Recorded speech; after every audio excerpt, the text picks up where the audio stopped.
Bien.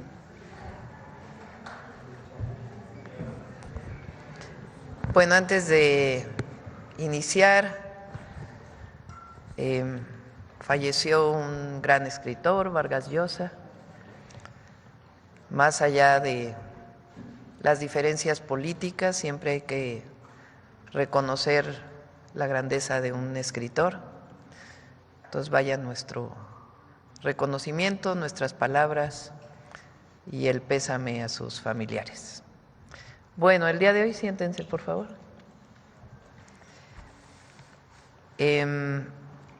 Primero vamos a tener a Iván Escalante, con quienes quieren los precios. Después le pedí a Laura Velázquez, que es la coordinadora de Protección Civil, que nos hable muy brevemente de los incendios que hay en el país. Y después vamos a ver vivienda, el Programa Nacional de Vivienda para el Bienestar. Intervendría Edna, después Rodrigo, ¿es así? Luego Octavio, no, ¿sí? ¿Y ya? ¿O también Iracheta? ¿Y Rocío? Bueno, a ver, entonces sería Edna, Rodrigo, Rocío, Alfonso y Octavio. Muy breves, por favor, porque hay mucha información. Adelante, Iván.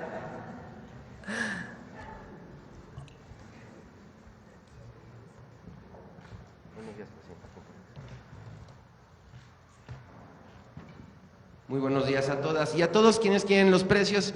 Iniciamos, como las últimas semanas, con el seguimiento de la Estrategia Nacional para promover la estabilización en el precio de la gasolina, y tenemos cada día o cada semana van incrementándose las estaciones de servicio que ya están vendiendo el litro de combustible regular en menos de 24 pesos.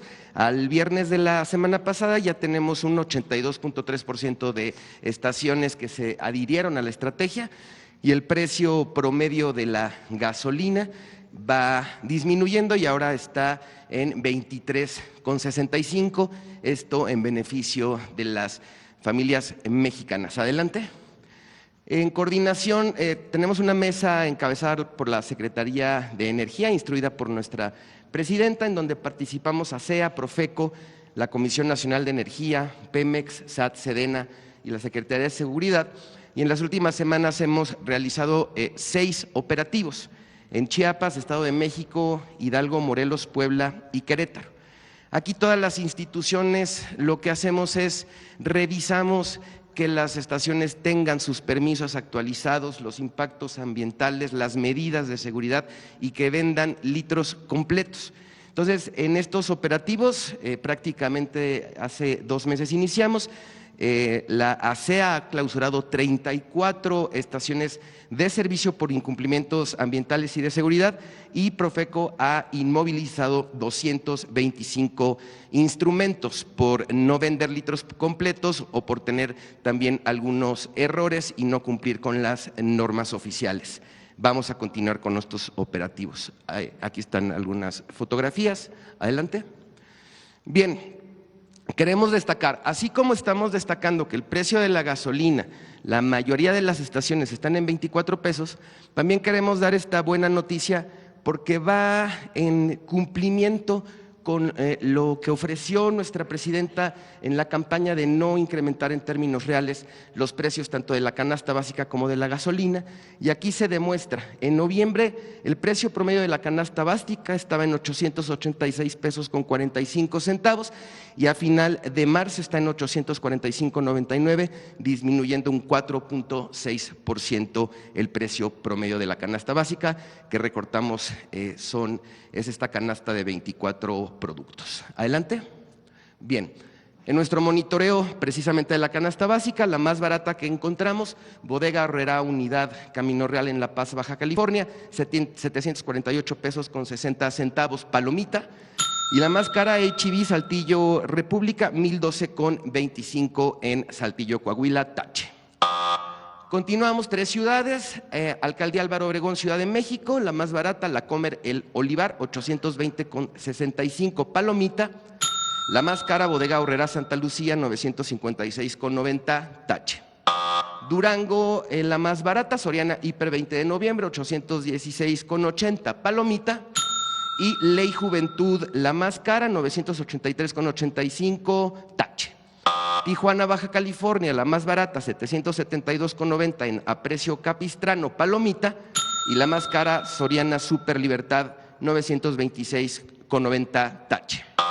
Seguimos, monitoreamos 602 tortillerías en el país. Precio promedio kilogramo 23 pesos con 70 centavos. Aquí las más baratas entre 18 y 19 pesos. En Tlaxcala, Puebla, Zacatecas, vamos a ponerles una palomita. Y encontramos entre 32 y 28 pesos las más caras en Hermosillo, en Acapulco y en Campeche. Vamos a ponerles un tache. Recordarles a todas y a todos, los precios de las 602 tortillerías las pueden encontrar en nuestra sección Quienes quieren los precios en la página de internet de Profeco para que identifiquen la más cercana a su domicilio. Adelante. Bien, ¿quiénes quieren el envío de dinero? Recuerden que hacemos este monitoreo y hacemos una simulación. Si una familia enviara $350 americanos, ¿qué remesadora le da más por su dinero? Y encontramos esta Remitly, que por $350 da 7,217,77. Esto en envío en efectivo. Vamos a ponerle una palomita. Y la que menos da es Pangea Money Transfer, 6,969,45, tache. En el caso de depósito a cuenta, recuerden que hay dos indicadores que se toman en cuenta para que todas y todos ustedes tomen una mejor decisión al momento de elegir a su remesadora, que es cuánto cobra de comisión y cuánto da el tipo de cambio.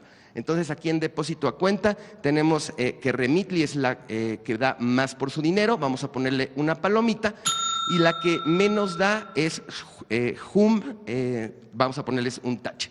Y recordarles que también en la página de Profeco tenemos una calculadora en donde ustedes pueden colocar el monto que van a enviar y cuánto le daría cada remesadora por este monto. Adelante.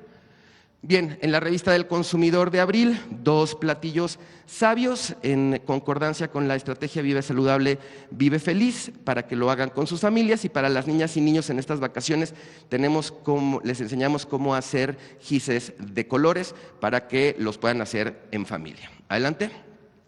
Finalizamos con los consejos Profeco de la semana. Recuerda que más del 82% de las estaciones de servicio ya vende gasolina regular en menos de 24 pesos y les recomendamos usar el mapa que les presentamos la semana pasada para que puedan georreferenciar y ubicar cuál es la más cercana a su domicilio. 2, consulte al Quienes quieren los precios, te puede ayudar a ahorrar hasta 263 pesos en la compra de tu canasta básica. 3, revisa qué remesadoras tienen mejor tipo de cambio y menor comisión para el envío de dinero. Les recomendamos cobrar su dinero en alguna de las 1,743 sucursales de Financiera para el Bienestar, que aquí está Rocío. Esta sección, por cierto, la hacemos en coordinación con ella. 4, en estas vacaciones elabora gises de colores con las y los pequeños del hogar. El paso a paso lo encuentras en nuestra revista del consumidor, nuestras redes sociales, el teléfono del consumidor, la página de internet, y recordarles, un consumidor informado no será engañado. Muchas gracias. Laura. Sí, Presidenta, muchas gracias. Con su permiso. Con su permiso, Presidenta, muy buen día para todos y para todas. Me permito informar el estatus, las condiciones en las que se encuentran los incendios forestales activos en el territorio nacional. Y para dar inicio, quisiera mencionar de manera introductoria esta información que es muy relevante para entender la situación en nuestro territorio. Entre el 1 de enero y el 6 de abril se registró 41.3 milímetros de precipitación acumulada, lo que representa un déficit del 32.7% en comparación con el promedio histórico del periodo de 1991 a 2020. Asimismo, al 31 de marzo del presente año, el 42.8% del territorio nacional presenta condiciones de sequía de moderada a excepcional, afectando principalmente al norte y al noroeste del país. Estas condiciones secas y cálidas incrementan significativamente el riesgo de incendios forestales, convirtiéndose en un factor clave para el incremento de sus condiciones de intensidad y de propagación. La que sigue, por favor. Entrando en materia de los incendios forestales activos en nuestro país, informo a ustedes que con la información actualizada de la Comisión Nacional Forestal el día de ayer a las 8 de la noche, hay 114 incendios activos, de los cuales 46 se ha logrado un avance de control del 80 al 100%, de los 68 incendios restantes se continúa trabajando en el control y liquidación del fuego sin representar al momento riesgo a la población.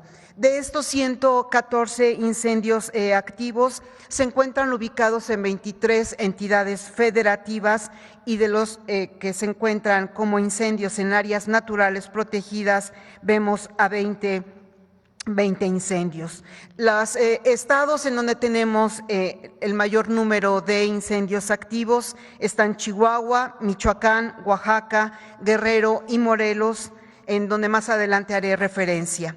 Para combatir estos incendios activos forestales en nuestro país, hay la que sigue, por favor, si son tan amables, 3,978 combatientes de la CONAFOR, de la Defensa, de la Guardia Nacional, de la Marina, de los gobiernos de los estados y de los municipios y de los voluntarios. Es muy importante resaltar que hay 8 aeronaves, 8 helicópteros que nos ayudan a combatir el incendio por vía aérea, resaltando 2 helicópteros de la Defensa y Guardia Nacional que se encuentran ubicados en los estados de Morelos y de San Luis Potosí, y uno más de la Marina en el estado de Oaxaca. Información de la CONAFOR actualizada, 38,405 hectáreas afectadas aproximadamente.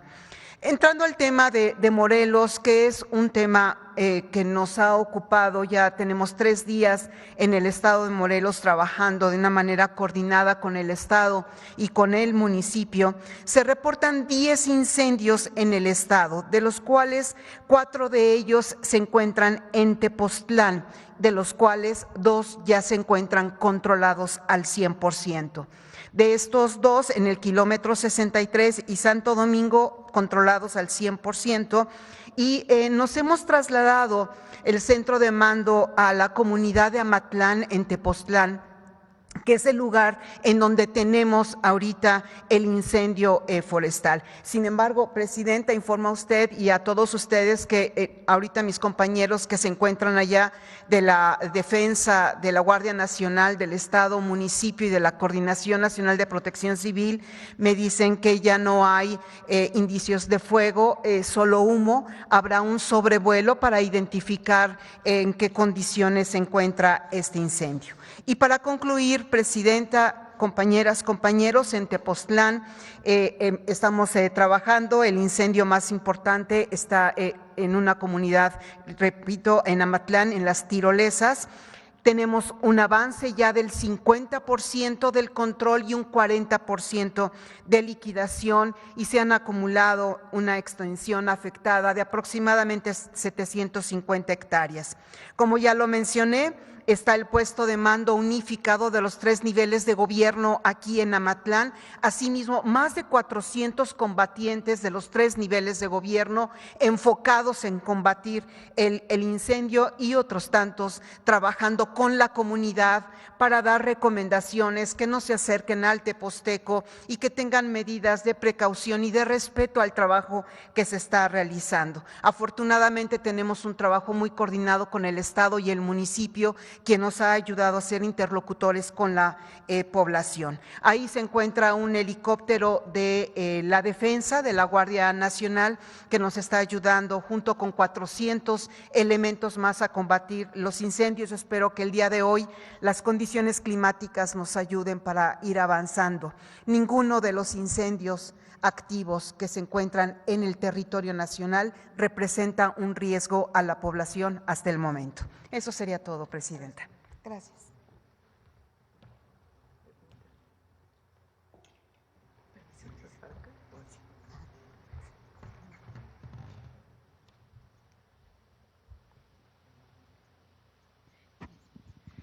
Con su permiso, Presidenta, muy buenos días a todos y todos. A diferencia de Mañaneras del Pueblo pasado, en esta ocasión tenemos mucho gusto de presentarles lo que tiene que ver el programa de Vivienda para el Bienestar, también en el marco del Plan México y las condiciones respecto a las aportaciones que hace este sector en la economía nacional. Adelante, por favor. A partir de estas instrucciones de nuestra presidenta en el sentido de hacer un esfuerzo mayor respecto a la meta para vivienda, bueno, aquí en esta lámina mostramos, originalmente ustedes recordarán, 1 millón de viviendas, 500,000 por parte de Infonavit, 500,000 por parte de la Comisión Nacional de Vivienda y 1 millón de escrituras. A raíz de esta instrucción se hizo un esfuerzo en particular por parte de Infonavit en el sentido de incrementar esta meta a 1,100,000 viviendas nuevas. El tema del mejoramiento y ampliaciones saltó de manera muy importante a 1,550,000 mejoramientos y ampliaciones, se mantiene 1 millón de escrituras.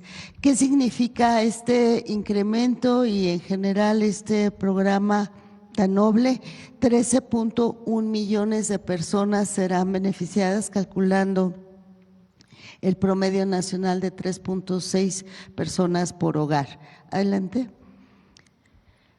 En inversión significan 752,000 millones de pesos, una derrama económica de 1.1 billones de pesos en todos estos sectores que intervienen para la construcción de vivienda, 94.4 mil millones de pesos en economías locales. El sector de la vivienda, la industria de la vivienda es de los que más empleo generan y sobre todo también en las economías locales por todo el empleo que se desarrolla en torno a una construcción de este tipo. Significará un crecimiento promedio de 0.5% del PIB anual, perdón. ¿Cuáles son las industrias que directamente tendrán un incremento en estos años? La industria del concreto y del cemento se incrementa 32,1 mil millones de pesos en esta industria, que es de las que más, por supuesto, están involucradas en la construcción. En hierro y acero, 26,6 mil millones de pesos, y la red de infraestructura básica. Son de los que mayor impacto tienen, pero en general son 37 ramas de la economía.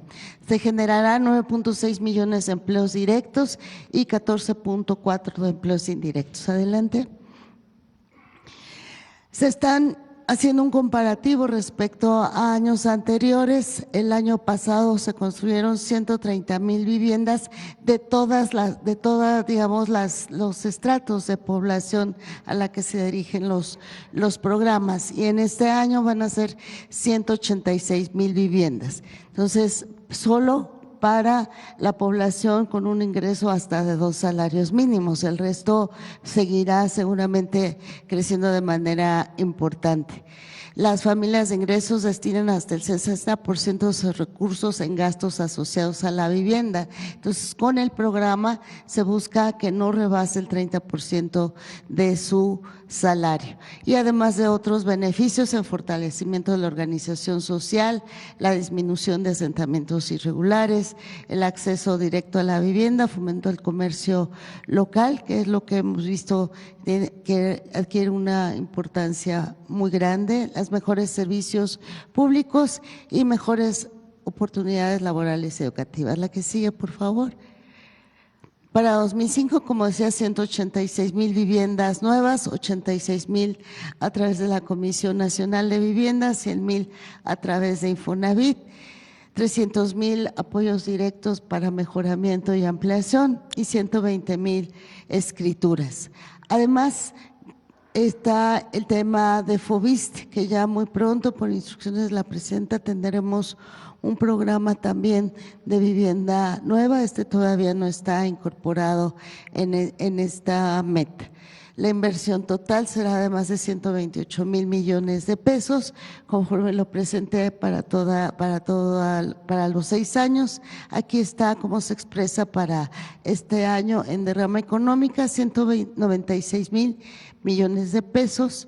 A nivel nacional y a nivel de la economía local, 16.1 mil millones de pesos, y lo mismo podemos ver los sectores que tendrán mayor crecimiento. Se generará 1.7 millones de empleos directos y 2.6 de empleos indirectos. Adelante, por favor. Algo que quisimos destacar en esta ocasión es cómo se vincula también el programa de vivienda en todos los programas prioritarios. Sin duda, el tema de los trenes se va a priorizar también que haya vivienda a lo largo del trayecto de todos los trenes, porque esto implicará también los polos de bienestar que estarán muy cerca de los trenes y por lo tanto también el requerimiento de vivienda es importante. Entonces, el Plan México, uno de los elementos fundamentales en el programa de zonas de paz, en reconstrucción de Huracán John, en el Plan Lázaro Cárdenas y en la zona oriente del Estado de México. Convencidos de que la vivienda es un elemento que articula, que da coherencia en el territorio y en beneficio de la población. Adelante, ya por terminar. Adelante, por favor. Los avances. Tuvimos la fortuna de ya 10 arranques de obra en 10 entidades. La verdad ha tenido un impacto muy positivo, la suma de esfuerzos con el gobierno federal, los gobiernos municipales y bueno, estos fueron eventos para el arranque, para anunciar, para difundir. Vamos a continuar haciéndolo ya, más bien hay bastantes obras ya iniciadas. Adelante. Este es la población derecho 21, derecho 20, los arranques de obras, los inicios. Tenemos por un lado, yo solo doy los datos globales y mis compañeros Octavio, Rodrigo y Abneli presentarán los detalles. Ya se iniciaron entre febrero y marzo 31,472 nuevas viviendas a cargo de la Comisión Nacional de Vivienda. Entre abril y mayo serán 55,065 de manera tal que cubriremos la meta en estos meses. Por parte de Infonavit, 100,000 acciones. Algunas ya se van para junio o julio porque son también las que se están sumando a la meta que se incrementó. Adelante, por favor. 32 mesas técnicas, 450 reuniones de trabajo que han involucrado a más de 300 servidores públicos. Es un dato importante que quiero destacar por esta suma de esfuerzos con gobiernos estatales y municipales. Adelante. Se han firmado ya 30 convenios con los gobiernos estatales, nos faltan Chihuahua, Veracruz, que se firmarán regresando de Semana Santa, ya están programados estas firmas de convenios. Adelante. Y en total entonces tenemos 330 predios, 2,102 hectáreas. Es un esfuerzo muy importante que se ha hecho por parte de las instituciones. Y comentar que al final de la presentación presentaremos un pequeño video que da cuenta de lo que hemos realizado. Muchas gracias, presidente. Gracias, Hernán.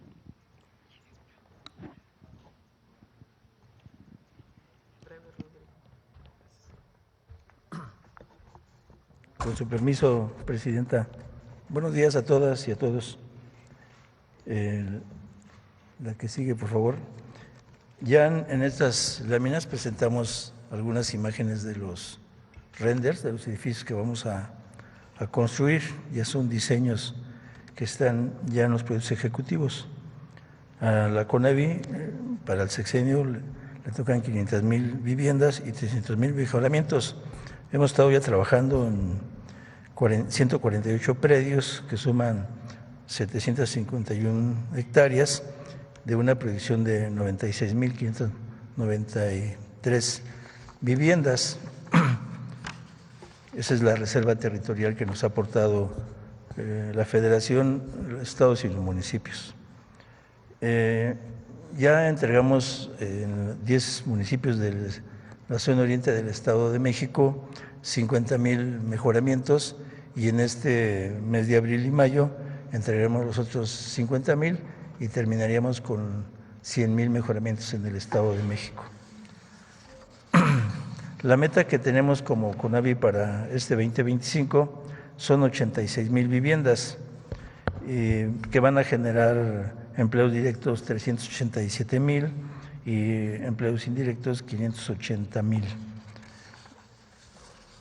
De los predios que están ya en intervención, que ya traen inicios de trabajos preliminares, obra, proyectos ejecutivos, mecánicas de suelo, etcétera, estamos hablando de 78 predios, que son 232 hectáreas, y estamos ya en trabajos en 31,472 viviendas.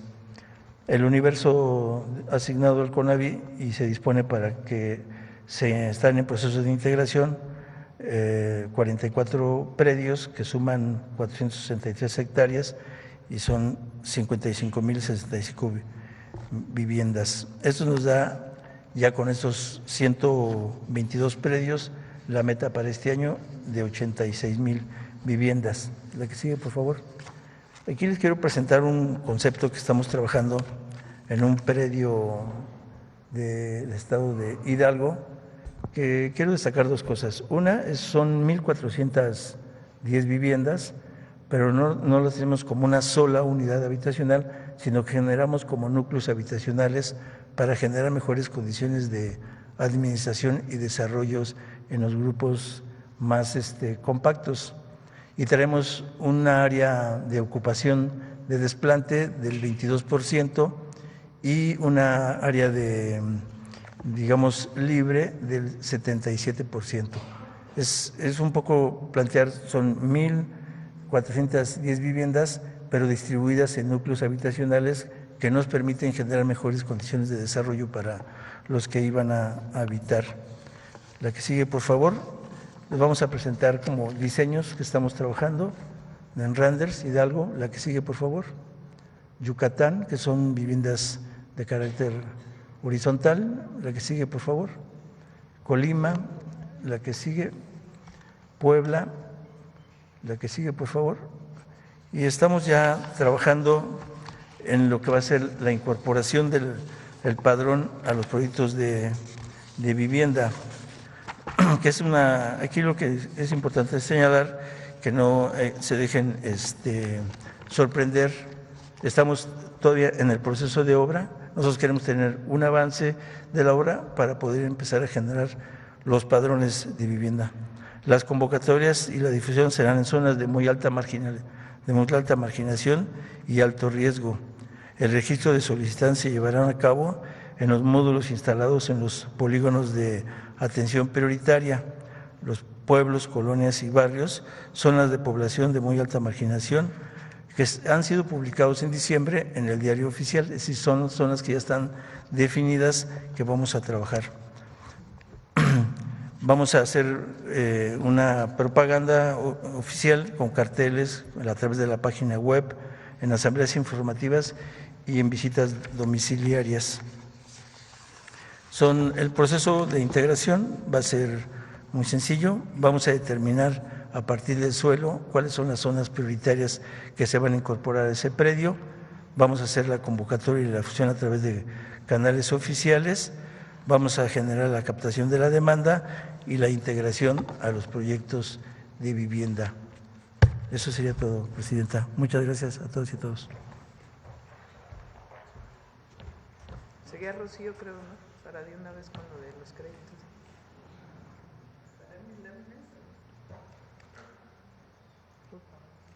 Gracias. Dice financiera para el ministerio. Gracias. Muchas gracias. Más adelante. Exacto. Muchísimas gracias, Presidenta, por esta presentación de yo le llamo un programa tan ambicioso de vivienda, más de 1 millón de viviendas en este primer año de la administración. Y como saben ustedes, Financiera para el Bienestar tiene 3 tareas: el envío y la recepción de las remesas, que ya mencionaba acá Iván Escalante, promover el ahorro popular y tercero, colocación de créditos a micro y a pequeñas empresas.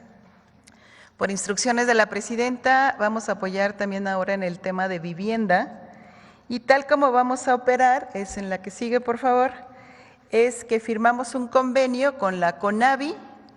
Este convenio nos permite ser el vehículo financiero para que las personas beneficiarias de esas viviendas que se van a construir puedan acceder a un crédito por parte de nosotros. Vamos a firmar una carta compromiso de reembolso con cada una de las personas beneficiarias. Ustedes saben ya las condiciones, es tasa de interés 0 y un plazo de pago hasta de 20 años. Las personas beneficiarias van a poder ir a depositar sus pagos, sus reembolsos a cualquiera de las 1,700 sucursales en todo el país. Y algo muy importante que dice ahí en el punto 5 es que todos los recursos que se vayan depositando van a funcionar como fondo revolvente para construir más viviendas. Y en la que sigue en el tema de vivienda en renta, que también es un concepto pues muy novedoso que arrancó esta administración, es que jóvenes, mujeres puedan acceder a este programa de vivienda en renta. Ahí vamos a actuar de la misma manera, vamos a firmar cartas compromiso con las personas beneficiarias y van a poder ir pagando también cada mes en nuestras sucursales. Esto va a garantizar este fondo revolvente del que ya hablábamos, con la posibilidad de ir construyendo más viviendas también en la modalidad de vivienda en renta. Muchas gracias. Gracias.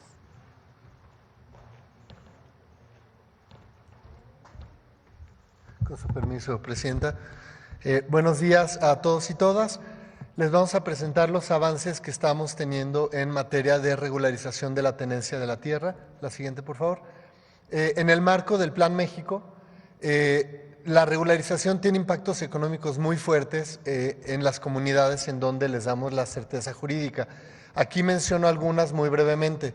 De forma directa, una vez que una comunidad cuenta con certeza jurídica, con títulos o escrituras, se pueden dar mayores inversiones, tanto públicas como privadas.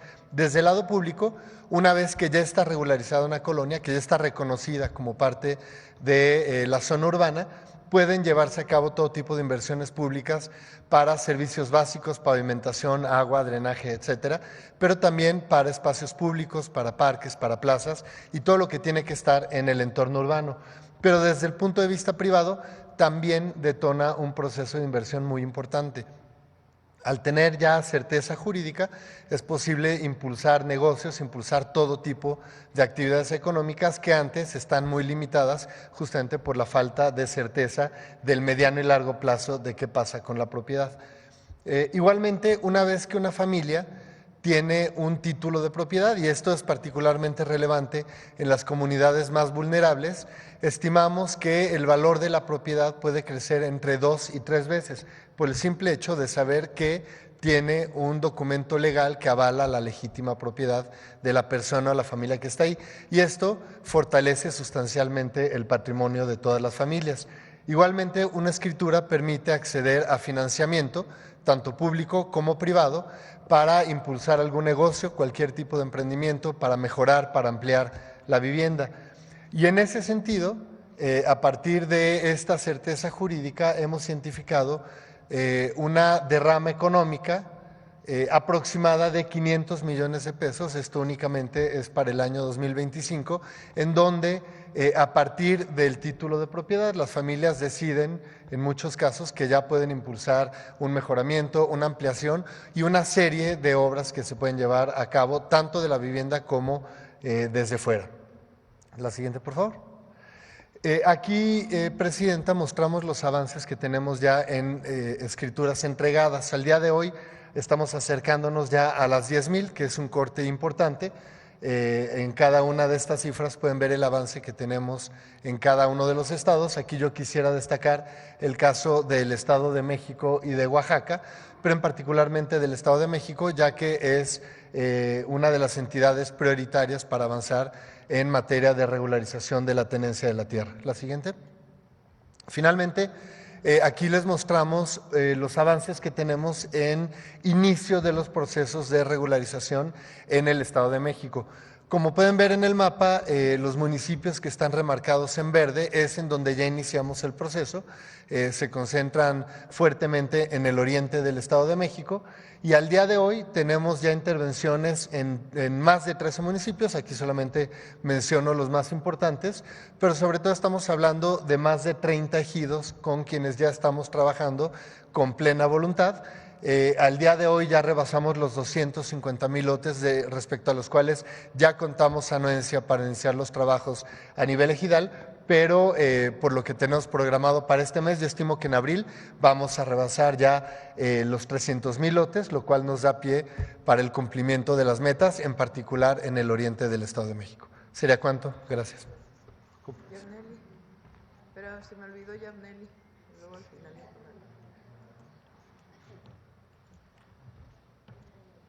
Gracias, presidenta.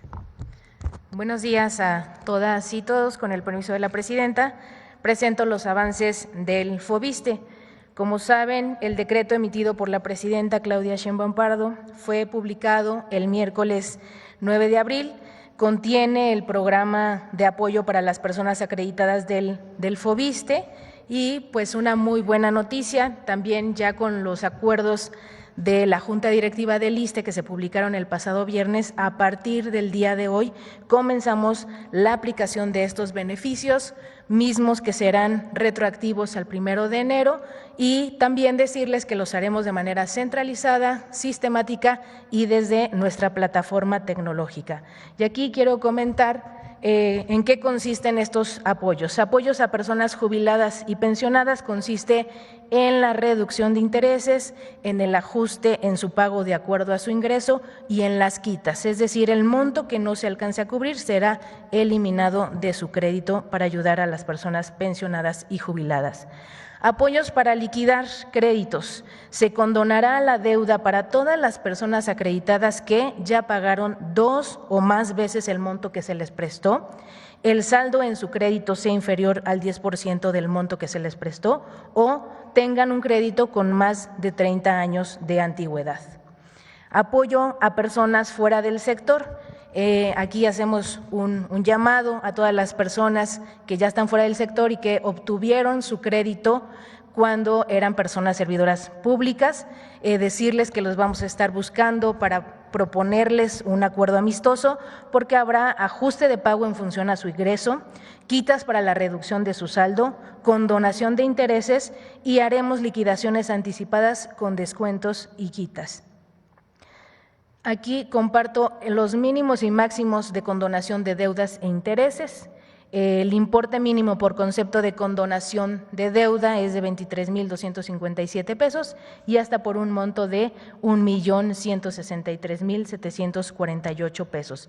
De ahí que sea muy importante insistir en nuestra campaña de actualización de datos. Les pedimos a todas y todos nuestros acreditados que puedan actualizar datos desde nuestro portal fobiste.gov.mx o llamando y escribiendo al 800-368-4783. Repito, 800-368-4783. Y muy importante, todos los servicios, programas de apoyo y trámites del FOBISTE son gratuitos, no hay intermediarios, no se dejen sorprender. Este es un mensaje para todas nuestras acreditadas y acreditados. En relación a la vivienda abandonada, el FOBISTE se suma al censo de vivienda abandonada que emprenderá la Secretaría de Bienestar en conjunto con el Infonavit para identificar el número de viviendas que se encuentran en este u otro supuesto. Se trata de hacer un censo, posteriormente un diagnóstico y presentar las soluciones para este universo. La propuesta que estamos haciendo es de revisar 90,000 viviendas del FOBISTE. El día de hoy comienza este censo, ya mi compañero Octavio dará cuenta también de este tema.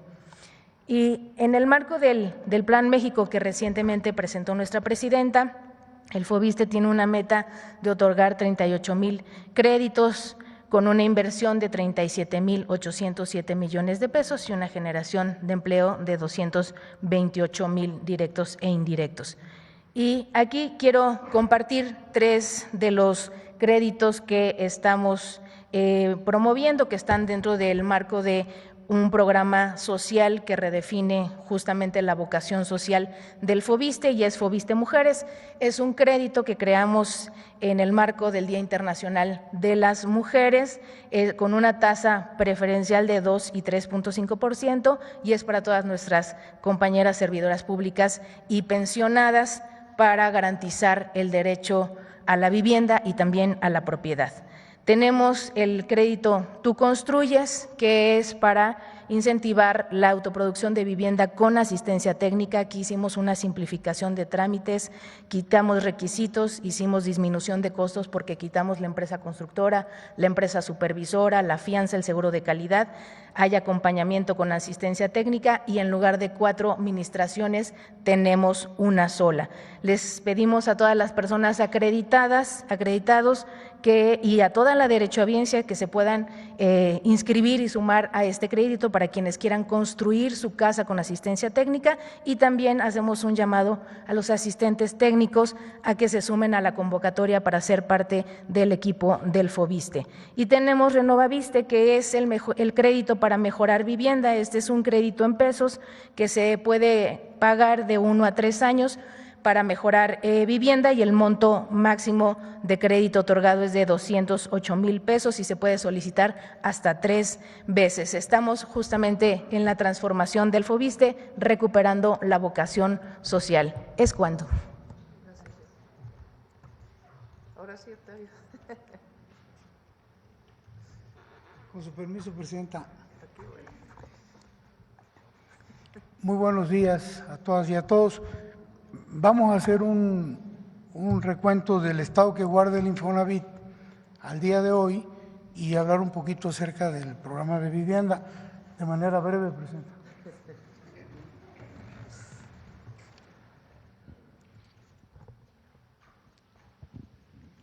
Gracias. Bueno, ya hemos hablado en otras ocasiones que durante los gobiernos neoliberales la operación y los recursos del Infonavit se vieron seriamente comprometidos por factores como malos manejos, actos de corrupción, privilegios indebidos para la alta burocracia y sobre todo por el diseño de créditos incosteables. La que sigue, por favor. Esto afectó drásticamente la economía de millones de derechohabientes, provocando que se generaran 4.025.000 créditos impagables en perjuicio de los derechohabientes. ¿Qué hemos hecho a partir de que en esta administración le informamos a la presidenta de este fenómeno de los 4.025.000 y de que ella nos instruyó resolver? ¿Qué hemos hecho? Bueno, pues aquí están los 4.025.000.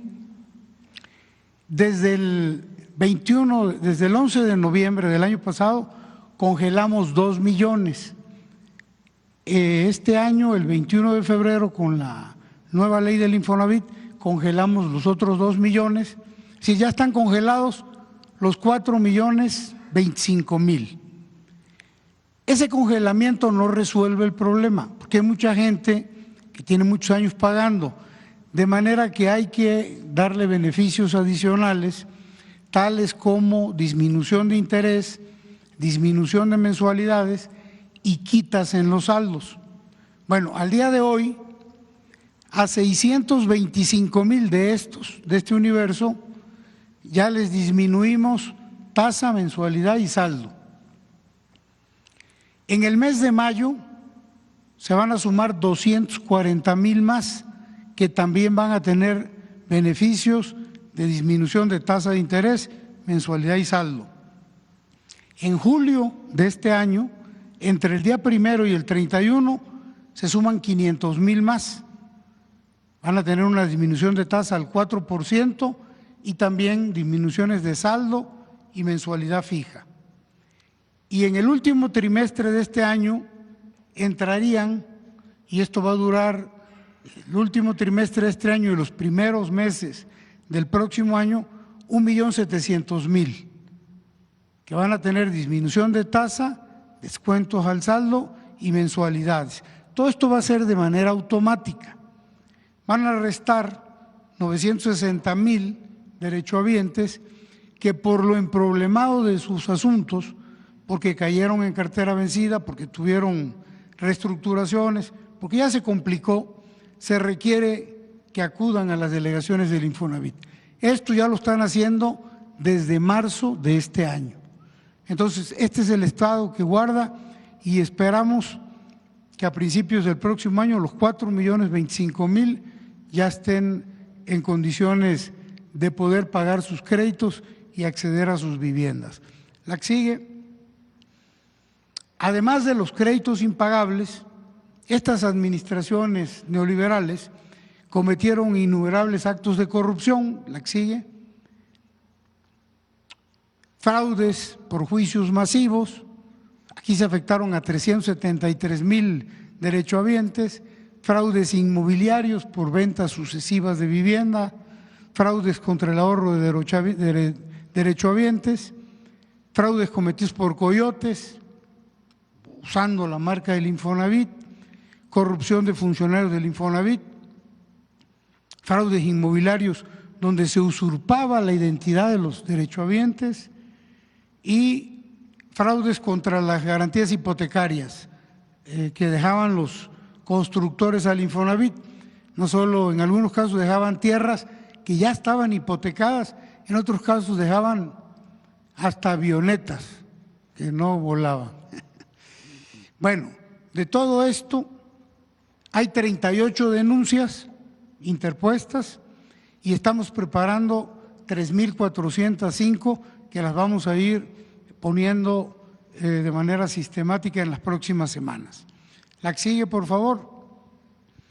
Bueno, la presidenta nos ha insistido mucho en el tema de las viviendas que tienen problemas y que derivado de este mal manejo y de estos malos créditos han sido vandalizadas, abandonadas, ocupadas irregularmente, etcétera, etcétera.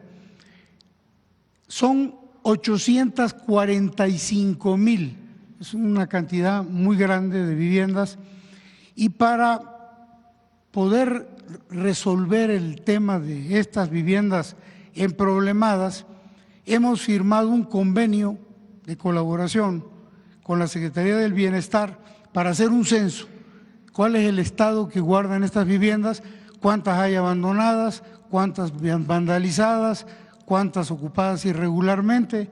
En fin, un planteamiento del problema para encontrarle soluciones que van a ser bastantes, más de una. Y bueno, esto nos va a permitir ofrecer la mejor solución. No vamos a desalojar a nadie, se trata de encontrarle soluciones a todas las familias que hoy ocupan estas viviendas. Aquí se va a incluir entre las adicionales a las 845,000, las 90,000 del Foviste, para tener un panorama absolutamente claro de qué pasa con este tipo de viviendas. La que sigue, por favor. Bueno, entramos a esta parte que es interesante. A partir del gobierno del presidente Andrés Manuel López Obrador, ¿cuál es la situación financiera del Infonavit, pero ya en el gobierno de la doctora Claudia Sheinbaum? Esta gráfica es interesante porque aquí empieza el gobierno del presidente López Obrador, la condición financiera del Infonavit es muy mala, pero la política salarial del presidente López Obrador hizo que el Infonavit tuviera o pasara de vacas flacas a vacas gordas. Cuando él llega, el salario mínimo eran 88 pesos, durante su gobierno se incrementó de manera importante, hasta septiembre del 24, el salario mínimo, llegando a 248 pesos. Como el Infonavit o el Fondo de Vivienda se alimenta principalmente del 5% del salario de los trabajadores, estos incrementos hicieron que el Fondo de Vivienda fuera creciendo de manera muy importante, pasando de 88,000 de 146,000 millones de pesos en el 2018 a 780,000 millones al término de su administración. Entonces, muy importante la política salarial y este mejoramiento financiero del Infonavit a partir de esta política salarial. Ahora, entra la doctora Sheinbaum a la presidencia de la República y de septiembre del 24 al 31 de marzo, este es el comportamiento. Ha seguido creciendo el fondo de vivienda, que pasa de 780,000 a 816,000 pesos. Y bueno, también la política salarial, porque a partir de enero de este año el incremento fue del 12%. Entonces, continúa esta tendencia favorable a las finanzas del Infonavit en el gobierno de la doctora Sheinbaum. La que sigue, por favor. Estos datos son importantes. Aquí nos estamos refiriendo a la recaudación del Infonavit. Esta barra significa el promedio mensual de recaudación en el último año del presidente López Obrador. En promedio, cada mes, 33,000 millones de pesos.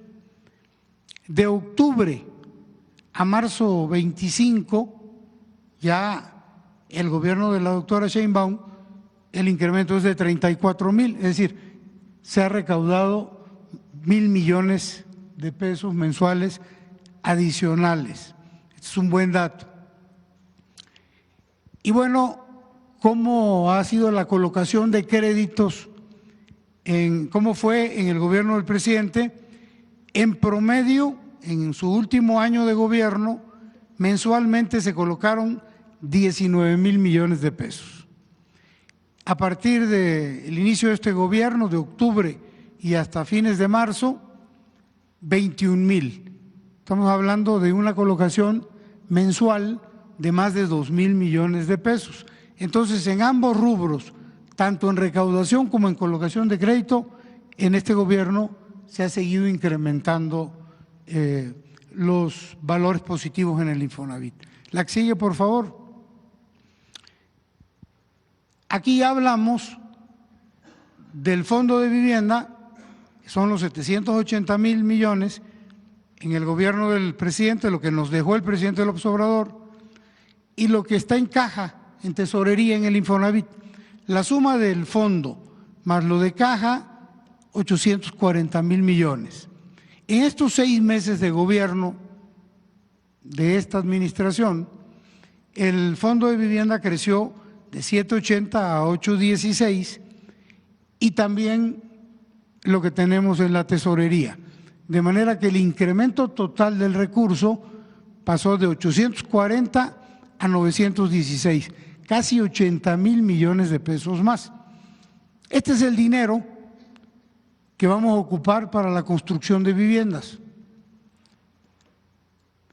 Y esto es la proyección al cierre de este año. Estamos proyectando que el fondo de vivienda va a continuar aumentando de 816 a 849, es decir, no se va a tocar el fondo de vivienda para la construcción de viviendas. Y lo que hoy tenemos en tesorería va a pasar de 103,000 a 166,000. Esa es la proyección. Desde luego no queremos esto. Este dinero es para la construcción de vivienda.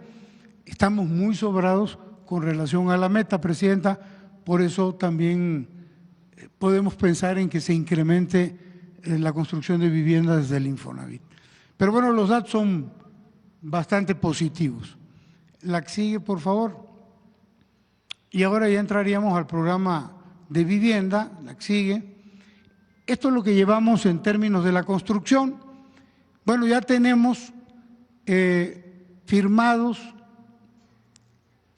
mejor dicho, ya iniciamos la construcción desde el pasado, ya no me acuerdo qué día fue, pero tiene 10, 15 días, la construcción de 22,266 viviendas. Al cierre de este mes de abril se va a incrementar 19.489 viviendas más en estos estados. Los que están con rojo ya iniciaron construcción de vivienda. Los que están en verde oscuro, en abril, 19.489 más.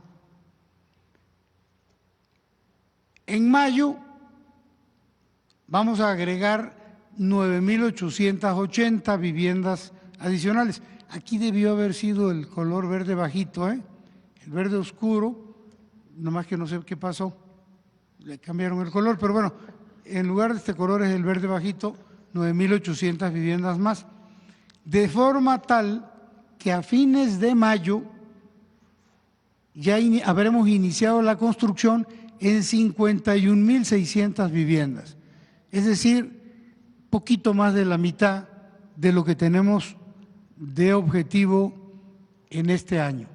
Entonces, creemos que si esto lo conseguimos a finales de mayo, en este año habremos iniciado la construcción de el 100% o un poquito más de vivienda para el caso del Infonavit. Y con esto ya concluimos, para que vean que sí fue breve, y ya nada más tendríamos unos renders, Presidenta, de cuáles serían los proyectos arquitectónicos. Están bastante bonitos.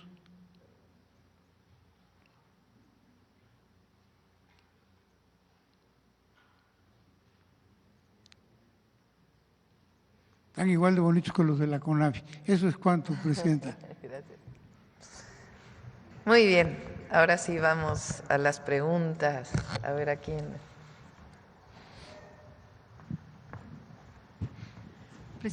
Hola, hola. Buenos días, Presidenta. Buenos días a todos. Nada más en este tema rapidísimo de Infonavit, estas 38 denuncias, insistir, ¿para quiénes serían? La vez pasada mencionaba que contra quienes fueran responsables, ya se tienen identificados algunos de manera general contra quienes serían, por favor. ¿Las denuncias contra quiénes son?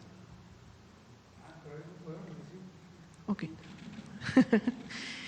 Presidenta,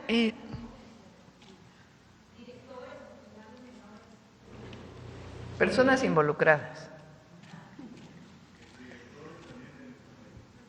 No, es principalmente para quienes se presentaron aquí en su momento. No recuerdo si me presenté Angélica Guerrero del financiero Bloomberg.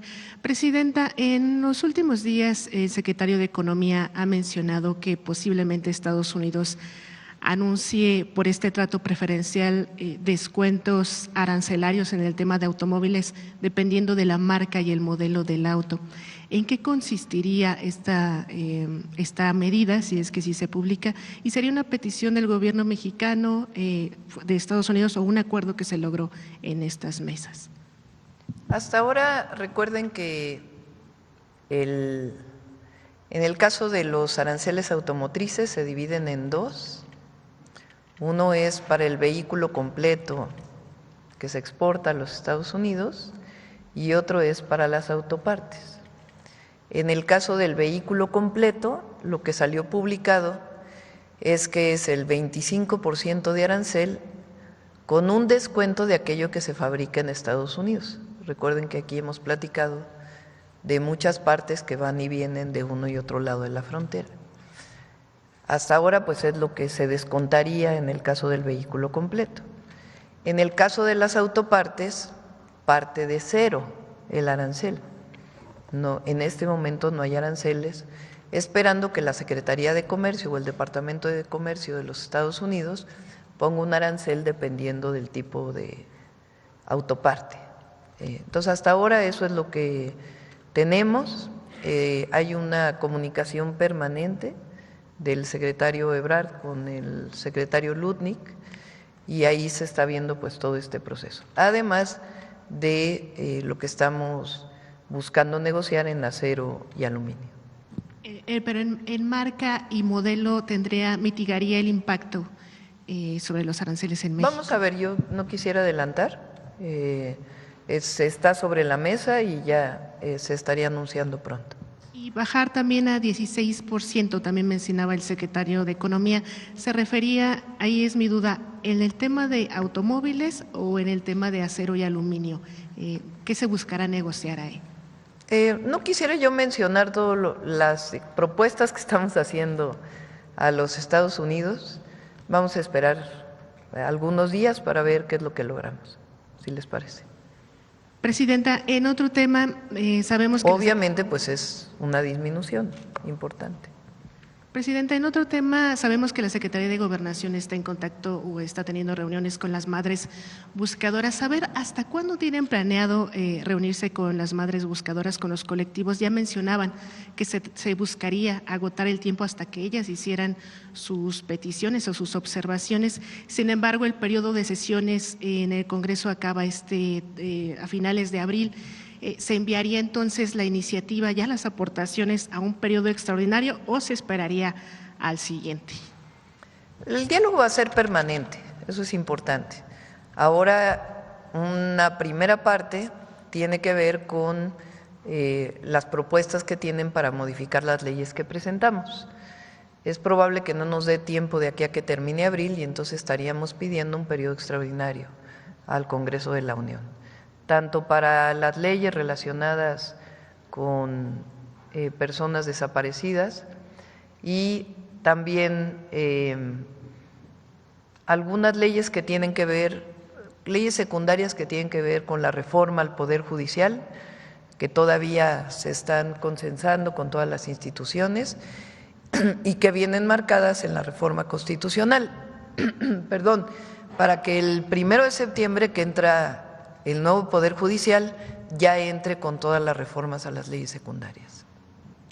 Presidenta, ¿qué le ha informado la Secretaría de Gobernación? ¿Están de acuerdo hasta ahora con las iniciativas que usted ha planteado? ¿Hay aportación, hay coincidencias o diferencias? Sí, hay muchas coincidencias, dependiendo de cada colectivo, obviamente, pero hay muchas coincidencias y hay además algunas propuestas adicionales.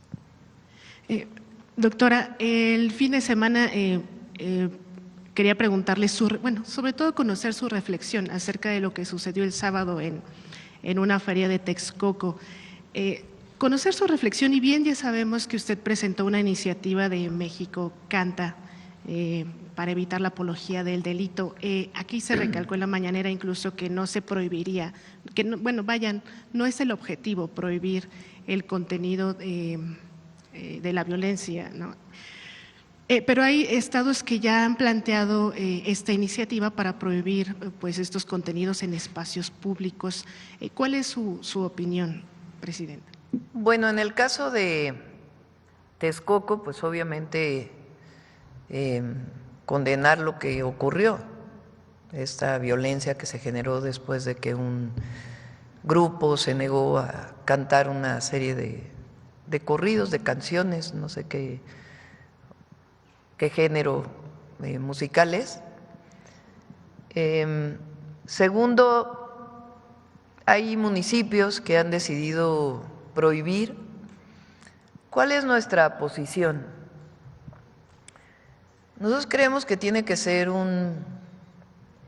se tiene que ir construyendo en la sociedad una negativa a los contenidos que hacen apología de la violencia o de las drogas o de la misoginia. No es, a veces cuando se prohíbe sin que haya un proceso, igual se siguen cantando a pesar de que o no se entiende por qué se prohibió. Entonces, nuestra posición personal, más allá de lo que haga cada municipio o cada estado de la República, es ir construyendo pues este consenso social de que no se debe hacer apología de la violencia. Nos referimos a las canciones, pero también a las series de televisión, a todo lo que se ha construido a partir de la apología del narcotráfico, como si acercarse a un grupo delictivo de la delincuencia organizada fuera una opción de vida para los jóvenes. Nosotros lo que tenemos es que ir construyendo, pues es esta conciencia colectiva de que no es una opción de vida para los jóvenes y que no tiene que hacerse apología de un grupo delictivo que se dedica o a la venta de droga o a otra acción ilegal y que se vincula con la violencia. Entonces esa es nuestra posición y bueno, ya depende de cada municipio, de cada estado, pero nosotros vamos a seguir con esto y bueno, más allá de condenar el hecho, lo cierto es que se abre una buena discusión en el país, se discute esto que antes no se discutía, no se ponía sobre la mesa, era algo normalizado. Entonces, no prohibimos un género musical, pues eso sería absurdo. Lo que estamos planteando es que las letras no hagan apología de las drogas, de la violencia contra las mujeres o de ver a una mujer como un objeto sexual. Todo esto es parte de lo que queremos que se haga una conciencia social en nuestro país y que poco a poco deje de construirse pues los corridos tumbados, las bandas, etcétera, vinculados con estos temas. Y ya por último, Presidenta, voy a leerlo para no caer en imprecisiones. El Comité de Naciones Unidas sobre Trabajadores Migratorios mencionó que emitirá recomendaciones a México, ellos dicen, ante la falta de respuestas para atender las desapariciones y muertes de migrantes que cruzan al país. Es desde 2010 a la fecha.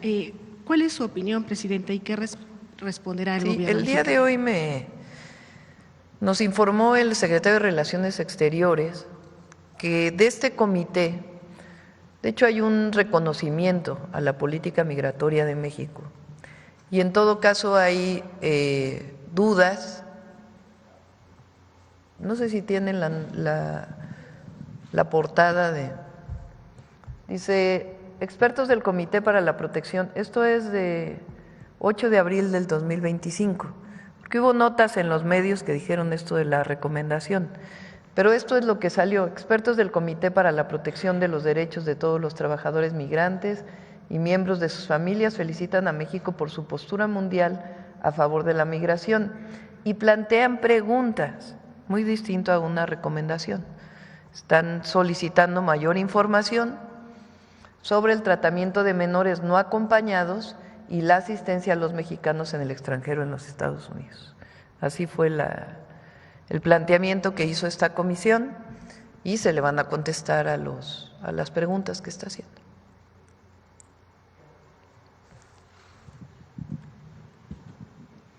Buenos días, Presidenta. Yara Arciniega, de Revista Fortuna. Sobre el tema, Presidenta, ¿puede la vivienda reposicionarse como un motor adicional para la economía y el mercado interno para ayudar, como sucedió o como ha sucedido con otros mercados como el gas LP o la aviación, para bajar el costo de las viviendas para los trabajadores y también en el sector de los desarrolladores privados? Primero, la visión es distinta y eso es muy importante, porque fíjense, es increíble, estamos hablando de casi más de 900,000 viviendas abandonadas, entre comillas, porque algunas están abandonadas, otras están ocupadas por quienes no pidieron los créditos, otras pues están en distintas condiciones, por eso se está haciendo el censo. ¿Por qué ocurrió esto?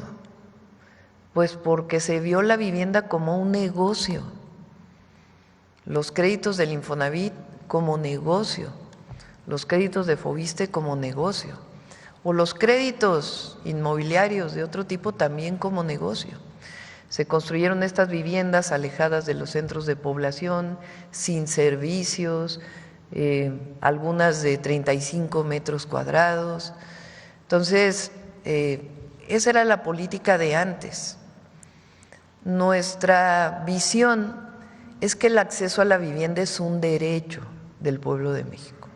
es un derecho de los trabajadores, de las trabajadoras, es un derecho de aquellos que no tienen seguridad social. Es un derecho tener acceso a la vivienda. Y así estamos construyendo, o se están construyendo ya, viviendas de 60 metros cuadrados como mínimo, y además para aquellos que tienen 1 o 2 salarios mínimos de ingreso. Para quienes son derechohabientes de FOBISTE y de Infonavit, a través de los créditos o a través de las viviendas del Infonavit que ya se están construyendo. Recuerden que la modificación a la ley permite que ahora Infonavit construya viviendas, no solo de crédito, y estamos buscando lo mismo para FOBISTE. Entonces, eso es algo muy importante. Lugares cercanos a la población, de 60 metros cuadrados, viviendas dignas para todos los derechohabientes. En el caso de los no derechohabientes, se da un crédito a partir de la financiera del bienestar. Ese crédito es a 0% de interés y es también para aquellos que tienen 1 o 2 salarios mínimos. Entonces son 1.100.000 viviendas para los que menos tienen. Eso es una visión completamente distinta como acceso a un derecho que hoy está en la Constitución. Segundo, la construcción es uno de los sectores pues, que más impulsa la economía. Entonces, al desarrollar este programa, pues evidentemente se impulsa el empleo. Al impulsarse el empleo y todo lo que está asociado a la construcción de una vivienda, pues genera desarrollo económico, porque no solo es crecimiento, es desarrollo económico con bienestar. Entonces, sí tiene una parte muy importante. Ahora, además se dan créditos, o sea, además del 1.100.000 viviendas se dan créditos. Esos créditos pues ya son para quien no tiene 1 o 2 salarios mínimos, o también, o para quien tiene derecho a una vivienda y que tiene un salario mayor. Entonces, sí es muy importante este programa para impulsar la economía. Muchas gracias, presidenta. En otro tema, será el próximo 7 de mayo cuando los banqueros mexicanos se reúnan en su tradicional convención en Nuevo Vallarta. Saber si está confirmada su participación en esta reunión y también si puede detallarnos un poco más sobre la encomienda que le hizo al secretario de Hacienda, Edgar Amador, sobre la importancia que tiene que la banca otorgue créditos competitivos a pequeñas y medianas empresas para poder construir pues las cadenas de suministro que necesita la economía en México.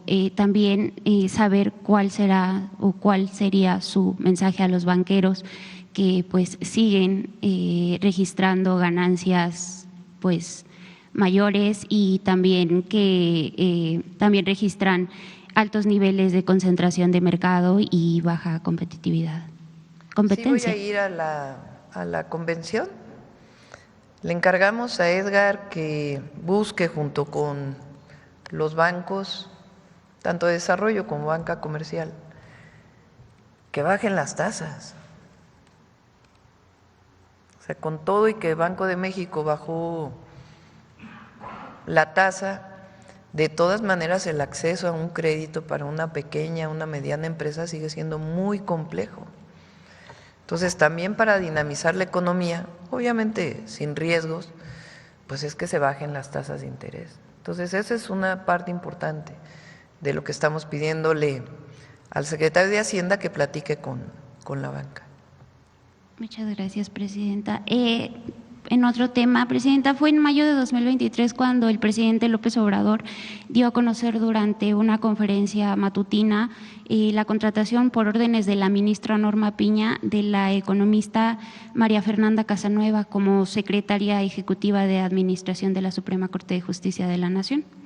Es importante mencionar que Casanueva también fue directora general del Secretariado Ejecutivo del Sistema Nacional de Seguridad Pública de 2009 a 2011, cuando Genaro García Luna era secretario de Seguridad. De esta forma, Casanueva ha sido responsable de adquisiciones y de la administración del presupuesto del Consejo de la Judicatura por más de 70,000 millones de pesos, Presidenta. En Revista Fortuna tuvimos acceso a información sobre recientes procesos de contratación para el Poder Judicial que deben realizarse de manera abierta y transparente, pero no está sucediendo así, Presidenta. En Fortuna tuvimos acceso a información que confirmaría que Casanueva y sus asesores están incumpliendo acuerdos de la Comisión de Administración del Consejo de la Judicatura Federal, pues ya que o aún que por observaciones de los consejeros, los estudios de mercado no pueden encargarlos a empresas para que los hagan en su totalidad y esas mismas empresas participen en los procesos de contratación, porque pues no es lo adecuado y no resulta inoperante, pero sobre todo sin transparencia. De hecho, en las últimas semanas, Presidenta, al menos un proceso de contratación fue cancelado porque no se hizo como la señora Casanueva lo pide. El caso ya generó preocupación de algunos consejeros del Pleno del Consejo de la Judicatura. Sabemos que estamos en medio de pues una necesidad. A ver, ¿cómo fue el caso? Sí. Platícanoslo bien. Sí, la secretaria y su equipo están incumpliendo. ¿La secretaría del acuerdos. Consejo de la Judicatura? No.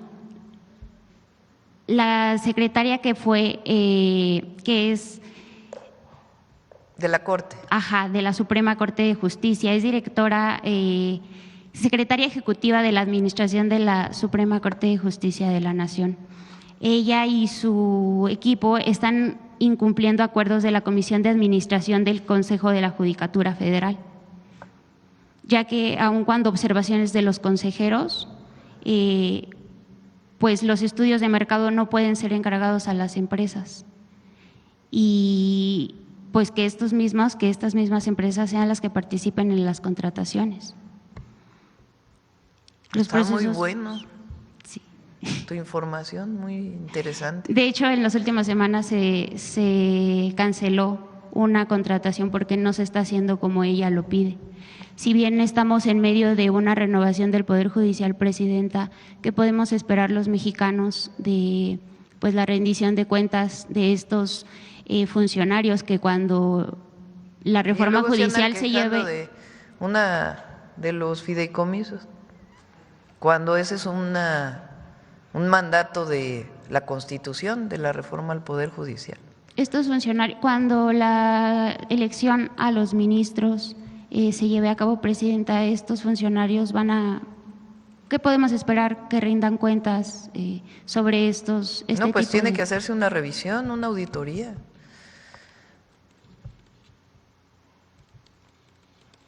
Y no es la única, del equipo de García Luna que están vinculados con la presidenta de la Corte. Le vamos a pedir a la consejera jurídica que nos haga una revisión y lo presentamos aquí. Y esta denuncia que estás haciendo la revisamos. Muchas gracias, Presidenta. Si es necesario, le damos la información. Por favor. Muchas gracias. Y ya por último, Presidenta, muy brevemente. Lo bueno es que ya va a haber elección el 1 de junio. Y en 1 de septiembre, pues va a haber un nuevo Poder Judicial. ¿Y se garantizará la rendición de cuentas de estos funcionarios? Tiene que. Todo servidor público tiene que rendir cuentas. Son 70,000 millones de pesos a los que ella ha tenido administración y pues control. Ahora va a haber, ¿cómo se llama lo que va a sustituir al Consejo de la Judicatura? El Tribunal de Justicia Administrativa, de Disciplina Judicial, Tribunal de Disciplina Judicial. Muchas gracias, Presidenta. Ya por último, brevemente, a propósito de la competencia, ¿podría comentarnos cómo va el proceso para el proyecto, para el proyecto de la ley que permitirá la creación de la Agencia Antimonopolio o la Agencia Nacional de Competencia y Bienestar Económico? Porque me parece que el legislador Alfonso Ramírez Esa sí la queremos que se apruebe este periodo. A más tardar se envía el lunes de la próxima semana. Queremos simplificar no solamente es pues un cambio de visión, sino simplificar y que no sea tan oneroso la Comisión Antimonopolio, que sustituya a la COFESE y parte del IFETEL. Entonces, se está todavía haciendo una revisión esta semana y a más tardar el lunes se presentaría. Muchas gracias, presidenta. Gracias. A ver acá y luego acá. Vamos primero al lado derecho y luego a la izquierda. Buenos días a todas y a todos. Buenos días, presidenta. Bueno, a mí me gustaría preguntarles sobre el tema de la CENTE, que está anunciando un paro nacional para el 15 de mayo y además un plantón nuevamente aquí en el Zócalo. Saber qué acercamiento han tenido con la coordinadora, presidenta, y bueno, están exigiendo esta derogación de la ley de 2007. Usted ya ha hecho algunos decretos que los benefician, pero bueno, ellos insisten en este paro. ¿Qué van a hacer? Y sobre todo, pues si tienen algo previsto para este plantón en el Zócalo, que ya ha ocurrido en el pasado y que además pues ha afectado también mucho el comercio en la zona. Sí, se está dialogando con ellos, dialogando en los estados también, porque hay algunas demandas que tienen a nivel estatal. Yo les recuerdo a las maestras y a los maestros que, a diferencia del pasado, que se asumía o se criticaba, se decía que ellos eran responsables de una visión que había de que la educación pública era muy mala y se les impuso una reforma educativa punitiva. Hubo un cambio con el presidente López Obrador, tanto que se basificaron a casi 1 millón de maestras y maestros, se aumentó el salario de manera importante y se fueron resolviendo varias de las solicitudes, de las demandas que tenían. Ahora recuerdo que lo que hemos planteado es, esto del FOBISTE, que era una demanda incluso de la CENTE de manera muy importante, también del CENTE, pero la demanda de que se disminuyeran los créditos del FOBISTE y no fueran impagables, pues eso ya es un decreto. Por otro lado, el congelamiento de la edad de jubilación, en lo que seguimos revisando el monto de lo que significaría disminuir las edades, por lo pronto se congela. También hemos planteado que el Fondo de Pensiones para el Bienestar está garantizado, que es para todos aquellos que tienen la cuenta individual, se pueden jubilar con el monto que tenían previo, con el salario que tenían previo a la edad de jubilación, si este es hasta el salario medio del IMSS, y en el caso de que sea mayor, en algunos casos se pueden jubilar con todo el salario. Y también en el caso de la discusión sobre algo que se hizo en la reforma o el cambio a la reforma educativa del 2019, que todavía los maestros no están muy de acuerdo, que es la llamada UCICAM, que es una manera de definir la carrera magisterial junto con el EVALÚA.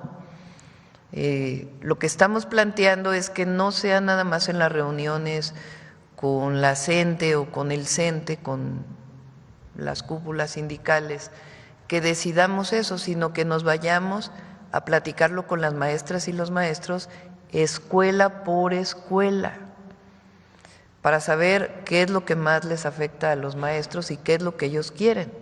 Y a partir de eso, lo que quieran las maestras y los maestros, se hace la modificación. Eso es lo que hasta la fecha hemos estado planteando, lo estamos difundiendo para que las maestras y los maestros lo conozcan y seguir dialogando con ellos. Hay temas que pues no hay el suficiente presupuesto para poder cumplir con todas las demandas, pero se hace hasta lo que se puede, hasta donde se puede, como diría Juárez, para poder ayudar a las maestras y a los maestros de México. Gracias. Perdón, no me presenté. Joana Flores, de Grupo ASIR. Presidenta, ¿y es viable derogar esta ley que ellos están demandando de 2007? Y entonces… Así como está planteada, tiene muchas dificultades, por cómo están ya constituidas las AFORES. Entonces, lo que se hizo con el presidente López Obrador es que se les dio una alternativa, porque finalmente, más allá de si se deroga el 2007 o no, lo importante, lo de fondo es una pensión justa, que todas las maestras y los maestros se vayan con una pensión justa. Y eso es lo que se planteó con el Fondo de Pensiones para el Bienestar. Entonces, lo que planteamos nosotros es que no es que ahora se acabe toda la discusión, seguimos viendo todas las posibilidades. Y no consideramos pues que un paro nacional sea necesario, sobre todo cuando están abiertas todas las vías de diálogo, nunca nos hemos negado a nada, más bien es el planteamiento de hasta dónde podemos llegar y seguir viendo diferentes opciones para una pensión justa, un salario digno para las y los profesores, y la carrera magisterial, cómo mejorar las condiciones de la carrera magisterial y todo lo que se requiera para apoyar a las maestras y a los maestros de México. ¿Se les va a permitir la llegada al Zócalo, presidente? Sí, nosotros no reprimimos, eso nunca lo vamos a hacer. Y está abierta el diálogo, y a las maestras y a los maestros pues que conozcan cuál es la posición del gobierno, porque no es como en el pasado, que no haya diálogo, que estemos cerrados, que estemos reprimiendo. De hecho, muchísimos casos del pasado, desde antes del presidente López Obrador, donde se cometieron injusticias, o después donde hubo injusticias del lado de los gobernadores, que así lo consideran, la Secretaría de Gobernación está buscando resolver todos los casos. Recientemente se resolvió un caso de Jalisco, de un grupo de profesores de la educación media superior. Entonces, se está trabajando permanentemente. Presidenta, en otro tema, nuestra corresponsal en Grupo ASIR en Veracruz se dio una vuelta por el Centro de Cancerología de Jalapa, que usted visitó en noviembre del año pasado. Hay quejas por parte de las personas, mencionan que los aceleradores lineales que se adquirieron no están funcionando, que no les están dando las terapias que requieren y sobre todo medicamentos. Saber si usted tiene conocimiento de esto y qué pueden hacer para que la gente que tiene pues problemas puedan ser atendidos. Lo revisamos, le pido a Alejandro Schwartz que se dé una vuelta para ver qué está pasando. También la semana pasada usted mencionaba que precisamente la SEDATU iba a revisar el tema de la concesión en el Parque Bicentenario, saber si ya han encontrado algo, si hay alguna irregularidad, si se puede intervenir y quitar la concesión, si han hecho ya algo al respecto. Vamos a esperar a que, porque están en el procedimiento, están haciendo la revisión para no tener… Como está en el procedimiento, mejor que ya que se haga lo que defina la SEDATU, de acuerdo a su revisión. Es la SEDATU y el INDAVI, que depende de la Secretaría de Hacienda. Entonces lo están revisando y cuando lo tengamos, con gusto lo hacemos público. Y nada más, si me permite preguntarle también al titular de Profeco, si tiene sobre este tema… ¿Cuántas quejas recibieron por la suspensión del concierto que hubo y si ya hubo reembolsos? ¿Sí saben si hubo reembolsos?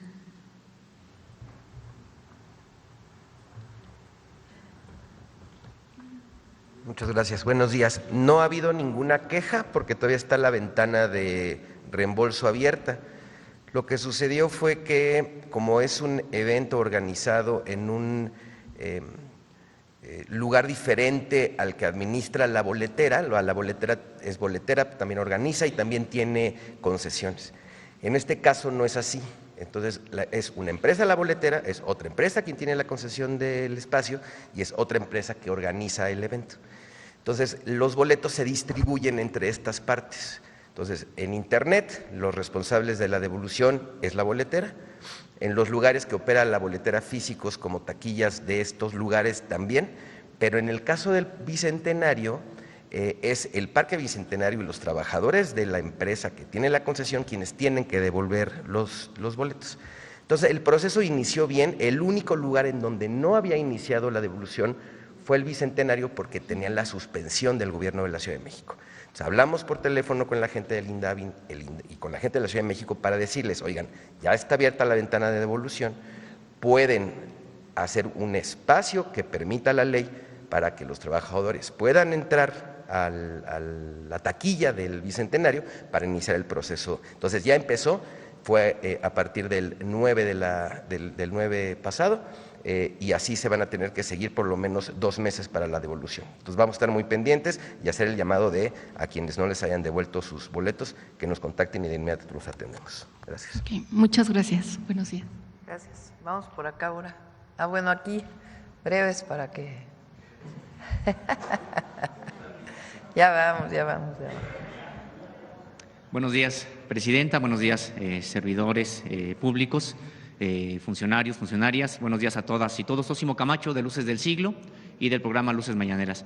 Presidenta, hace algunos días aquí se presentó un programa para impulsar la producción en el campo mexicano, muy interesante, sobre todo lo que tiene que ver con la distribución a través de las tiendas del bienestar, el impulso no solamente a la producción de maíz y de frijol, sino de miel, de cacao, de café.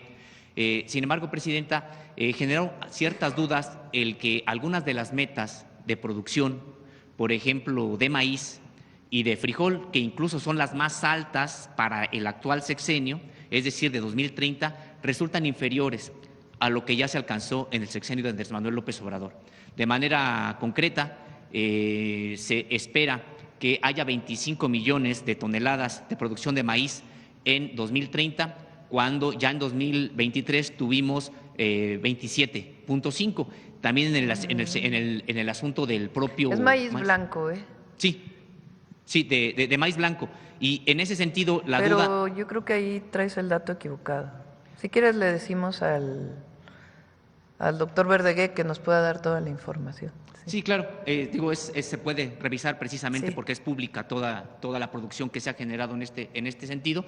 Y el asunto es de que seguimos importando pues de manera muy importante pues tanto maíz como frijol, sobre todo maíz, desde Estados Unidos. Y eso pues parecería que posterga la intención de generar la autosuficiencia y posteriormente la soberanía alimentaria. Por eso era la duda de preguntarle sobre si con esto considera usted que estamos en vías, en camino precisamente de alcanzar la soberanía y la autosuficiencia. Sí, en maíz lo que se importa es el maíz amarillo para la alimentación principalmente de animales, de ganado. El maíz blanco, nuestro objetivo es que haya suficiente maíz blanco para consumo humano. Y que no sea transgénico. Este año, si no hiciéramos nada, podría llegarse a 20 millones, 20 mil millones. Bueno, a ver cuánto es, a ver si tienen ahí la presentación de maíz, 21.3 y 25. A ver si les manda lo de los años pasados para que lo podamos ver.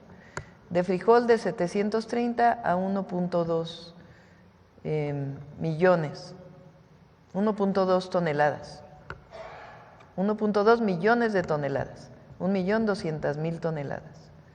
Entonces estamos hablando principalmente de maíz blanco, que somos autosuficientes. Lo que ha pasado es que justamente, a ver si ponen la gráfica que puso Laura cuando informó lo de la sequía, la primera.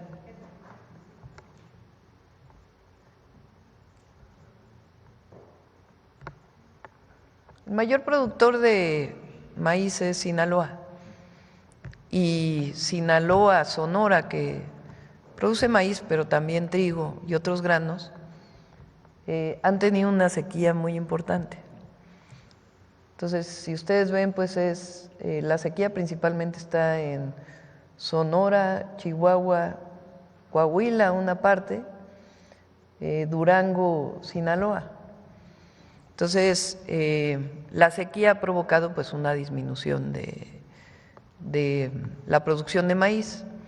Entonces, ahora lo que vamos a hacer es, además de apoyar la tecnificación de todas estas zonas, aumentar la producción de maíz en el sur-sureste de México, porque ahí hay agua. Entonces ahí se va a hacer un programa de riego de temporal, así se llama, que nos permita que zonas muy importantes, particularmente de Tabasco, de Campeche, puedan regresar a producir maíz, que no estaban produciendo maíz. Ahí también se está apoyando ganado y otras opciones, pero la idea es que allí se produzca maíz. En el caso del frijol, los principales productores de frijol son Zacatecas, por mucho, Durango y Nayarit. Entonces ahí es donde principalmente se va a aumentar la producción, a través también del apoyo a la tecnificación del riego y de semilla mejorada que se va a producir a través de la nueva productora de semilla del bienestar que está ahí en Zacatecas. Doctora Presidenta, y también relacionado con este tema. En frijol sí se importa para consumo humano. Entonces lo que queremos es que el consumo de las personas de maíz blanco y de frijol esté garantizado la autosuficiencia alimentaria, además de otros productos. Leche también vamos a aumentar. Claro. Presidenta, sobre un tema también relacionado con esto y que tiene que ver, por ejemplo, con el glifosato, bueno, pues ya había un decreto presidencial del sexenio anterior precisamente para prohibir la importación de manera masiva. Preguntarle sobre si esta disposición está vigente y que usted ya había anunciado que no solamente es glifosato, que su administración está comprometida con pues, erradicar todo aquel químico a veces utilizado en la producción agropecuaria y que se iba a publicar además una lista, hay más, además del propio glifosato, que serían sujetos de restricciones para importarse hacia nuestro país. Si gustan, le pedimos en la siguiente presentación de SADER, la próxima semana, que nos presenten todo lo que tiene que ver con agroquímicos, pesticidas, etcétera. Sí, Presidenta, y aprovechando que se encuentra también aquí la doctora Edna, yo planteaba hace algunas semanas este asunto de pues, los nuevos terratenientes en este país que, bueno, pues se trata de personajes tanto políticos como empresarios. Hemos, de acuerdo con una identificación del Registro Agrario Nacional, 411 que tienen más de 200,000 hectáreas, algunos de ellos hasta de 6,000 hectáreas de manera individual. Nos dijo que iba a haber alguna investigación al respecto y nada más preguntarle si dentro de todo este reordenamiento que se está haciendo para generar vivienda, pues se han detectado predios que estén en esta situación. ¿Quieres contestar?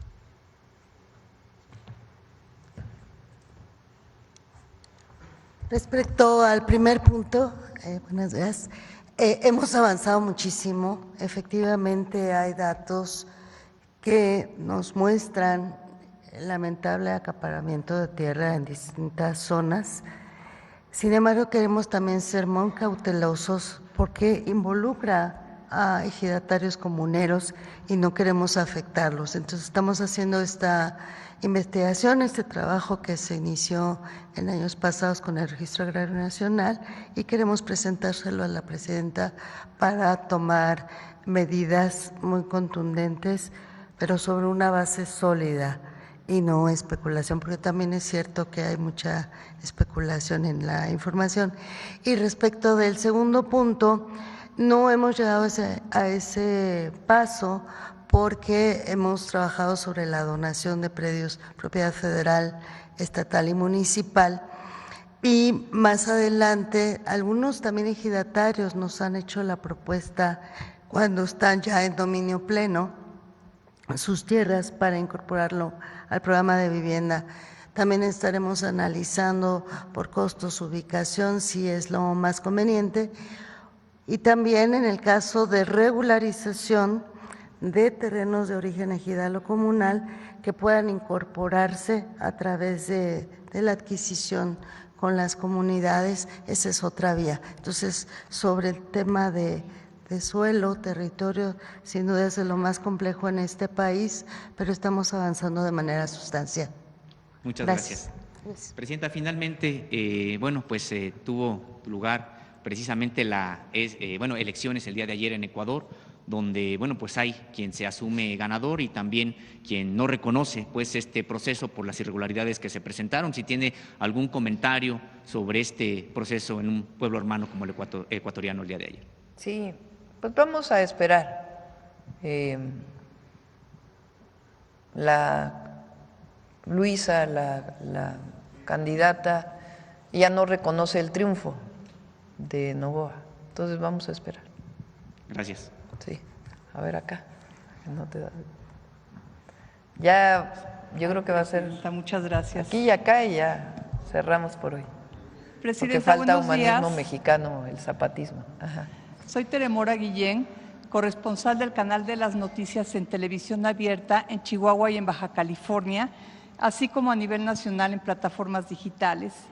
Presidenta, mi primera pregunta es… Acércate al micrófono porque bueno, no se oye bien. sí. Mi primera pregunta, Presidenta, es…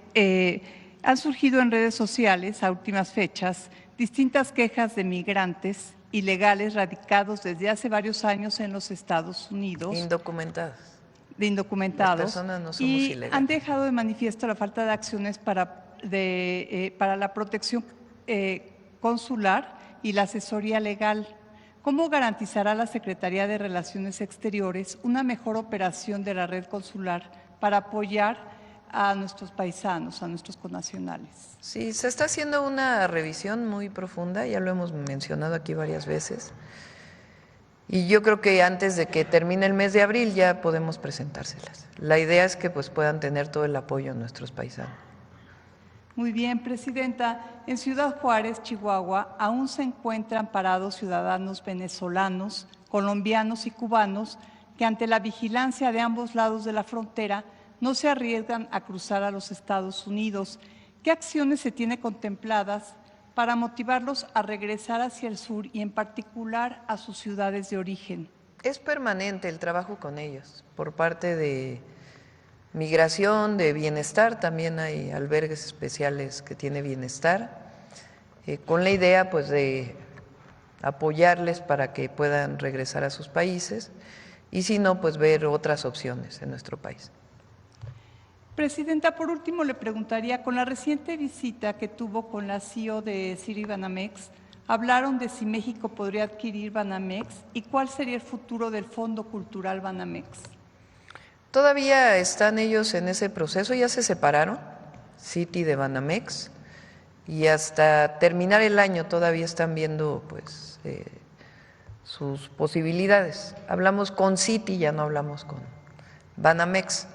Entonces, pues vamos a ver ellos primero qué opciones están planteando, ¿no? Antes de cualquier cosa. Presidenta, y por último, el secretario de Economía, Marcelo Ebrard, ¿continuará yendo a los Estados Unidos a sostener pláticas? Sí, hay buena comunicación, eso es muy bueno. Estuvo la semana pasada y en Estados Unidos las vacaciones son la siguiente semana, la semana de Pascua. Entonces, esperemos que podamos llegar a un acuerdo pronto. Le agradezco su atención, Presidenta, y si no se escuchó, soy Teremora, corresponsal del canal de las noticias en televisión abierta en Chihuahua y en Baja California, así como en plataformas digitales a nivel nacional. Muchas gracias. Gracias. A ver, aquí ya, para cerrar. El último y nos vamos. ¿Qué tal? Muy buenos días a todos y a todas. Juan Hernández de Diario Basta, Tabasco Hoy, Campeche Hoy y Quintana Roo de Grupo Cantón, lo que no escucha bien. Bueno, Presidenta, preguntarle cuál es lo importante de esta meta de vivienda que se está, esa nueva meta de vivienda que se está fijando, y en este caso, de qué manera va a impulsar el Plan México. Eso sería esta precisión en el caso de vivienda. Como decía, la vivienda es un derecho, eso es lo primero.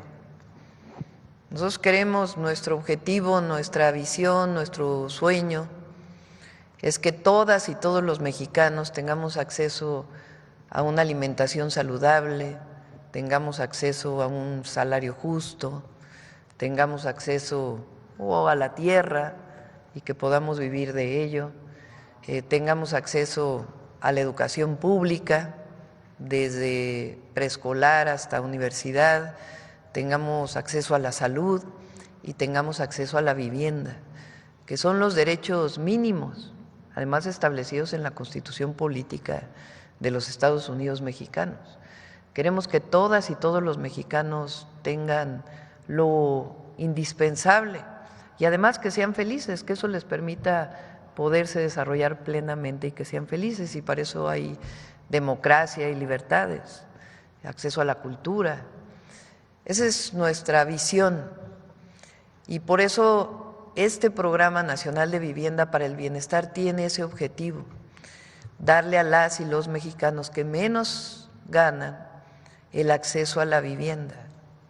Ese es el objetivo principal. Pero en el proceso de construcción de vivienda, pues se generan muchísimos empleos. Este año se pueden generar pues cerca de por lo menos 800,000 empleos directos, y los indirectos, que hay quien dice que son 2 veces más o 3 veces más, dependiendo de las características de la vivienda.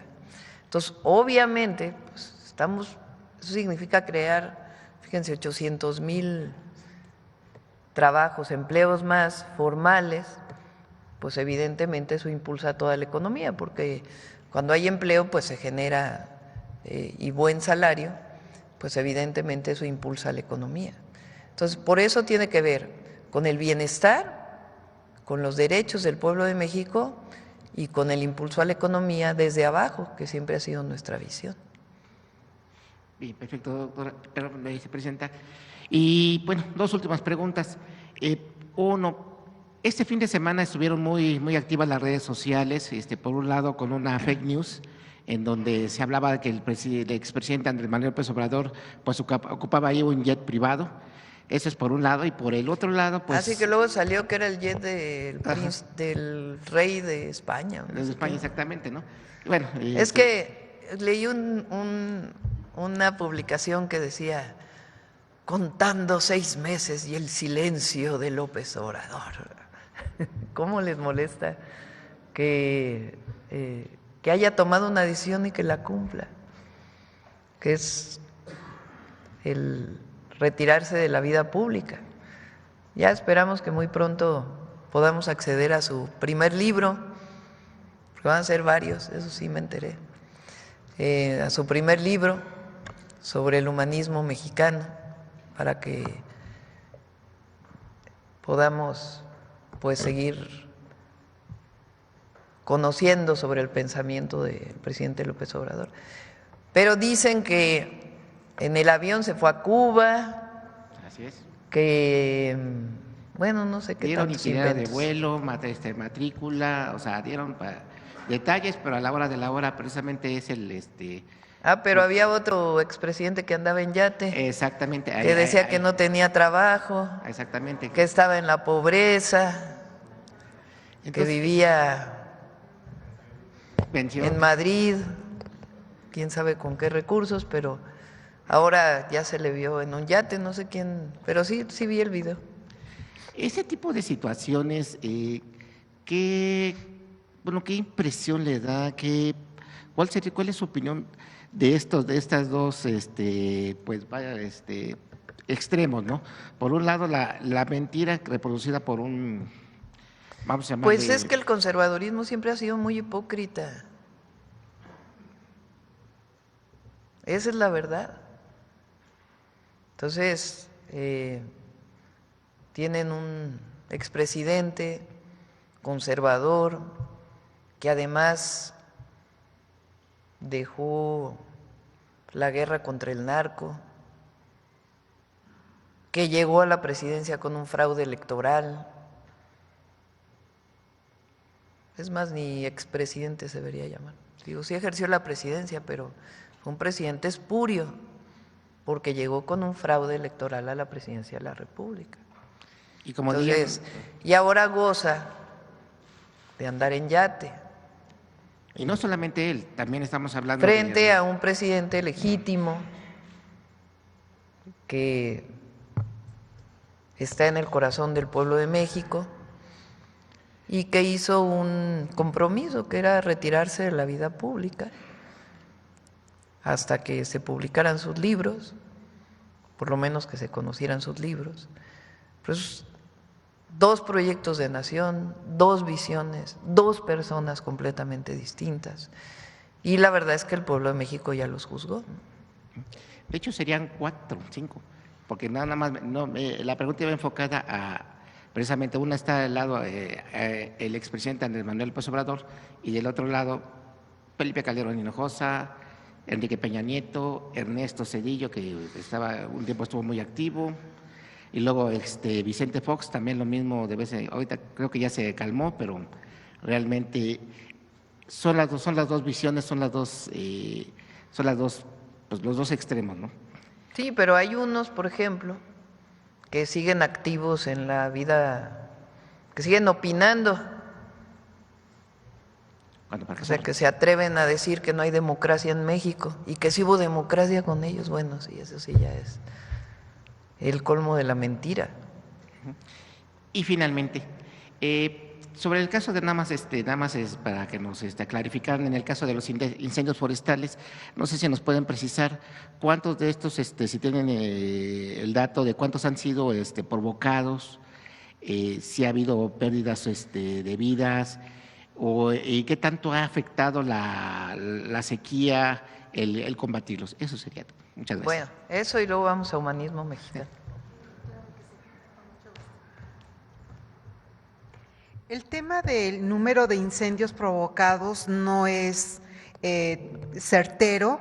Están haciendo investigaciones en los estados, está muy involucrada la Fiscalía, porque hay indicios de que algunos han sido provocados, pero no tenemos todavía datos fehacientes y oficiales por parte de las fiscalías de los estados. En cuanto lo tengamos, se dará a conocer, porque sí es muy importante que se den cuenta que se le da seguimiento, de que hay estados que tienen ya incluso hasta cámaras para poder ubicar las causas que provocan los incendios forestales, que dañan tanto a la población y a nuestros bosques. ¿Qué otra cosa me dijo? Bueno, no, en la población no, afortunadamente también el año pasado, que fue un año también muy grande con incendios activos muy importantes, no tuvimos a la población afectada ni lesionada. Lamentablemente de combatientes sí ha habido afectaciones, ellos están expuestos directamente al fuego y a veces el viento es muy traicionero y sí hemos tenido lamentablemente algunos fallecimientos recientes.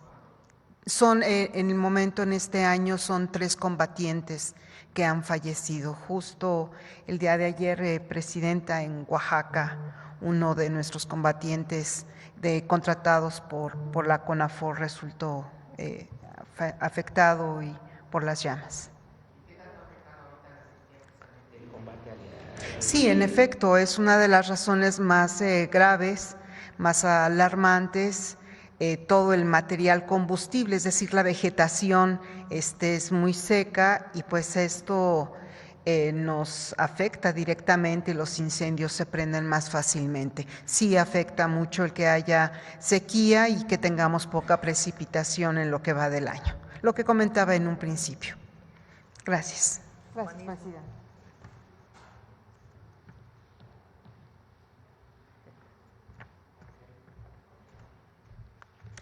Con su permiso, Presidenta, buenos días a todos y todas. Los ideales de justicia e igualdad del general Emiliano Zapata son una fuente de inspiración para el humanismo mexicano. Emiliano Zapata es un referente de lucha social desde las bases del pueblo mismo, y el movimiento que encabezó fue la auténtica expresión de los anhelos de tierra y libertad del campesinado mexicano. La influencia de su lucha es innegable en procesos históricos del siglo XX, como el reparto agrario de los años 30, el movimiento jaramillista en los 50 o el levantamiento en los Altos de Chiapas de 1994. Por eso hoy, en el marco del aniversario de su cruel asesinato sucedido en Chinameca, Morelos, el 10 de abril de 1919, recordamos su huella imborrable en la memoria de México y el mundo.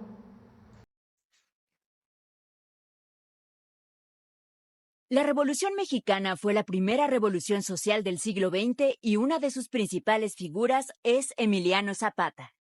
El general Zapata encabezó el Ejército Libertador del Sur, que luchó para defender las tierras de las comunidades indígenas y campesinos.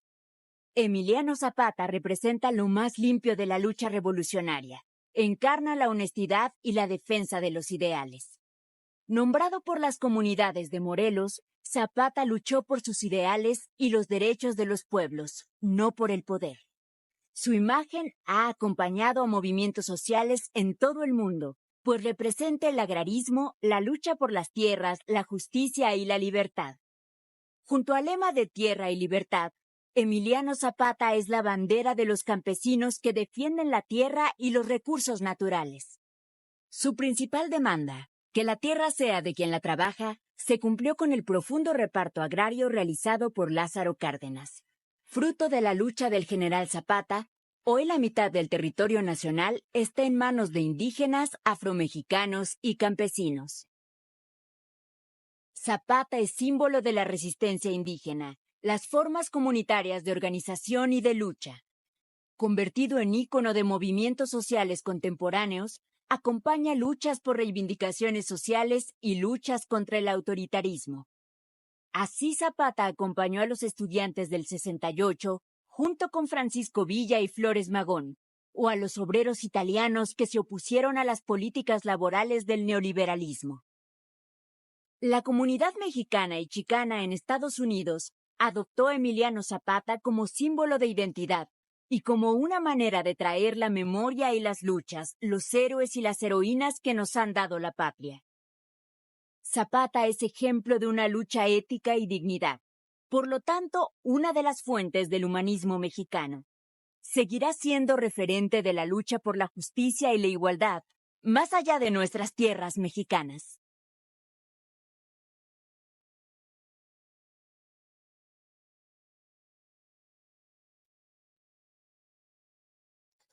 Zapata ha trascendido como símbolo de la defensa de la tierra y la organización comunitaria, y ello lo coloca entre los grandes luchadores sociales del mundo entero. Muchas gracias, nos vemos la próxima semana con otra cápsula de Humanismo Mexicano. Nos vemos.